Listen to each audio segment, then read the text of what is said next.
Et ce que tu disais, en fait, en une phrase, ton projet, en fait, c'est de briser les entraves imaginaires que les Africains ont, en fait. Tu vois, on a ces chaînes imaginaires encore, on se dit, ah non, ça c'est réservé à eux. Alors qu'en vrai, on a le talent, on a le continent le plus riche, paradoxalement le plus pauvre. C'est qu'il y a un problème de gestion. C'est une très belle conclusion de donner de l'espoir aux gens.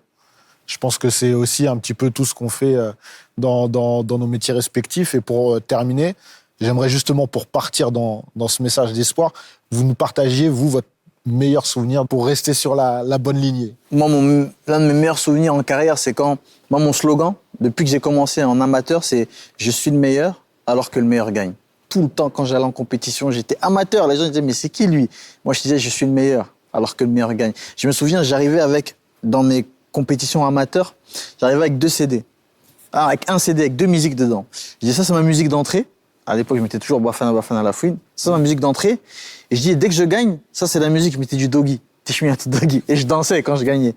Il me dit, et le DJ, il prend, il dit, d'accord, mais si tu perds. Je dis, t'inquiète pas, je perds pas. Il dit, tu vas la mettre, la musique. Et à chaque fois, quand je gagnais, je le regardais, je mettais la musique. Donc, c'était mon surnom, mon slogan, c'était, je suis le meilleur, alors que le meilleur gagne. Et je me souviens toujours de ma première ceinture de champion du monde quand je bats l'Hollandais qui était invaincu, imbattable, qui avait fait 7 ans sans perdre au Glory, qui était la Ligue des champions du kickboxing. Et on me met, moi, contre lui, mais en fait, pour le faire briller lui, parce que moi, j'étais inconnu. Ils se sont dit, bon, il y a Badrari qui combat, en combat main event principal, et en co-main event, on va mettre Nicky Holsken, et on va mettre contre Doumbé, parce que c'est bien, il parle un peu beaucoup là, mais puis c'est personne. Donc ça va faire briller, en fait, l'Hollandais. Imbattable, hein. Tout le monde essaie de le battre, personne n'a réussi à le battre. Moi, j'arrive, je suis le meilleur, je vais le battre. J'arrive sur les réseaux, je vais lui couper la tête, je fais des montages, sa tête coupée, moi avec sa ceinture dans les mains. Avec la barbe, Ouais. les familles, pas compris. Fichier S le lendemain. Des problèmes. J'arrive, premier round, les gens ils disent « Ah voilà, c'est bon, Nicky se chauffe ». 2e round, je commence à faire le beau. Je commence à m'envoler. 3e round, 4e round, 5e round, je gagne au point. C'est-à-dire même me voler, il pouvait pas, c'est trop flagrant. Je gagne au point.